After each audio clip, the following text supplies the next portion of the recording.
একটি অফিসের নিচে আরিফ নামের একটি ভদ্রলোক একটি বস্তা নিয়ে দাঁড়িয়ে আছেন। পরনে আছে লুঙ্গি, পুরান শার্ট আর ঘাড়ে গামছা। বস্তাটা উঠাতে খুব কষ্ট হচ্ছে, তাই কারো সাহায্যের জন্য দাঁড়িয়ে আছে। এর মাঝে একজন ভদ্রলোক ওই অফিসে যাচ্ছিলেন। আরিফ সাহেব ওই ভদ্রলোককে বললেন, আপনি তো এই অফিসে যাচ্ছেন, আমি এই বস্তাটা নিয়ে যাইতে পারছি না। যদি আমাকে একটু সাহায্য করতেন তাহলে ভালো হতো। জবাবে ওই ভদ্রলোক বললেন, আমার উপরে ইন্টারভিউ আছে, আমি এখন বস্তা ধরতে পারবো না। আপনি দেখেন অন্য কাউকে পান কিনা। এই কথা বলে ওই ভদ্রলোক ইন্টারভিউ দিতে চলে গেল। আরিফ সাহেব ওখানে দাঁড়িয়ে রইলেন অন্য কারো সাহায্যের অপেক্ষায়। এর মাঝে আরও একজন ভদ্রলোক ওই বিল্ডিংয়ে যাচ্ছিলেন। আরিফ সাহেব ওই ভদ্রলোককে অনেক অনুরোধ করলেন বস্তাটি ধরে মাথায় উঠিয়ে দেওয়ার জন্য। ওই ভদ্রলোক একই কথা বললেন, আমার হাতে সময় নেই, আপনার এই ময়লা বস্তা আমি উঠাতে পারবো না। এই কথা বলে ওই ভদ্রলোক উপরে চলে গেল। আরিফ সাহেব অপেক্ষা করতে লাগলেন যদি কেউ ওনাকে সাহায্য করে সে আশায়। এদিকে রাকিব রিকশা নিয়ে একটা চাকরির বিজ্ঞাপন দেখে ইন্টারভিউ দিতে যাচ্ছে। রাকিব অনেকদিন ধরে ভালো একটা চাকরির সন্ধানে আছে।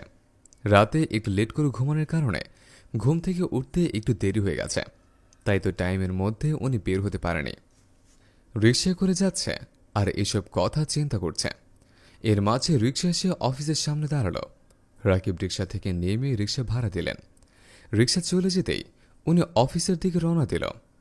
আরিফ সাহেব রাকিবকে বললেন, ভাইজান, আমি বস্তা নিয়ে অনেক সময় দাঁড়িয়ে আছে, দয়া করে যদি আমাকে একটু সাহায্য করতেন।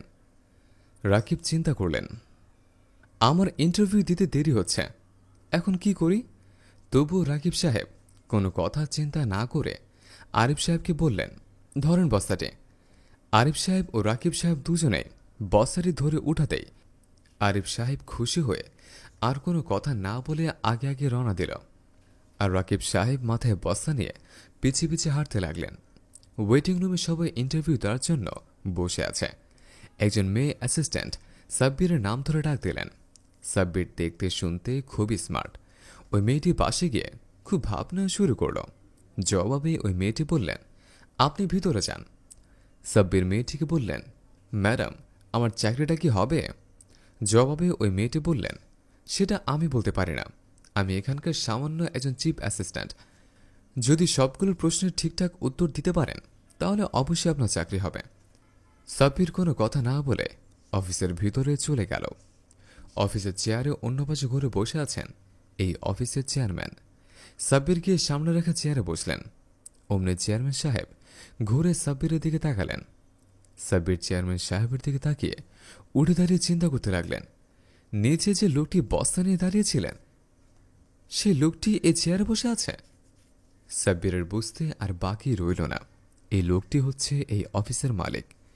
আরিফ সাহেব বললেন, আমাকে দেখে অবাক হয়েছেন? অবাক আমি হয়েছিলাম। একজন লোক বিপদে পড়ে আপনার সামনে হাত বাড়ালেন আর আপনি ওনার বিপদে না গিয়ে চলে আসলেন। আপনি আজ যে পরীক্ষা দিয়েছেন, আপনি কি মনে করেন আমাদের অফিসে চাকরি করার মতো যোগ্যতা আপনার আছে?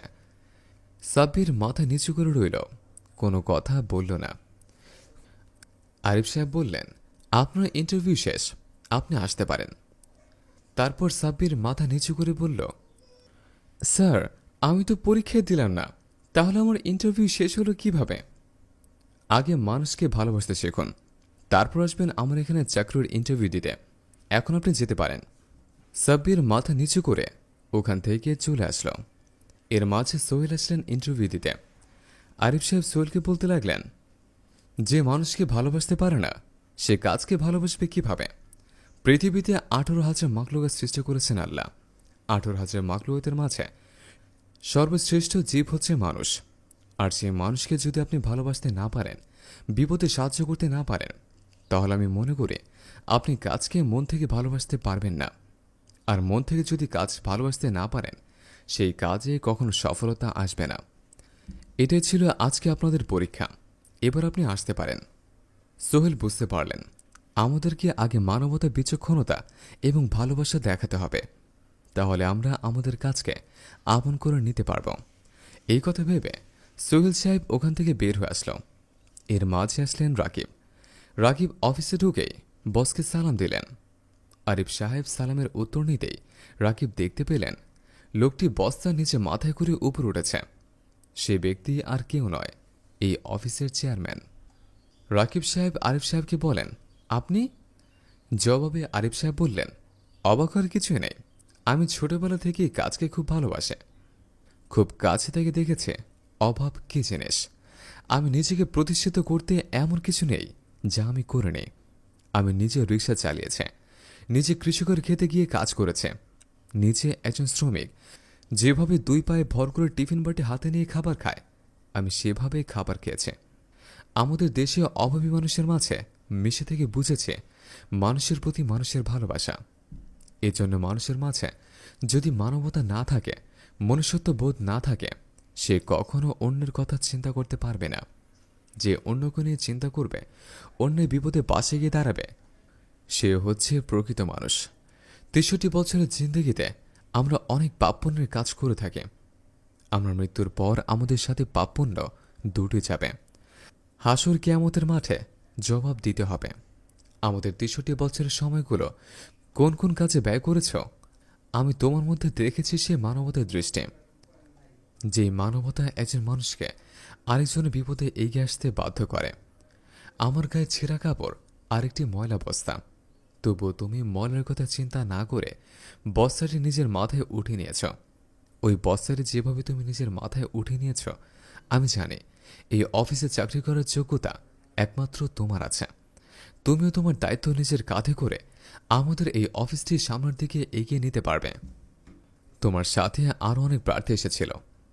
সবার মাঝে একটাই প্রশ্ন ছিল, চাকরিটা কি হবে?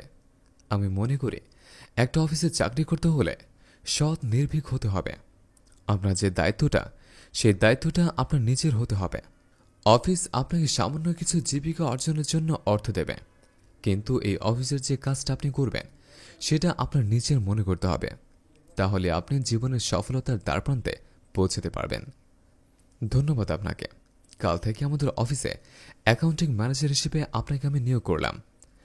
আরিফ সাহেব এই কথা বলে রাকিব সাহেব হাত মিলিয়ে অভিনন্দন জানালেন। অন্যের বিপদে এগিয়ে আসলে আল্লাহ তাআলা অবশ্যই আপনাকে পুরস্কৃত করবেন। বন্ধুরা, আমাদের এই গল্পটি যদি ভালো লেগে থাকে তাহলে অবশ্যই লাইক, কমেন্ট এবং শেয়ার করবেন। ধন্যবাদ।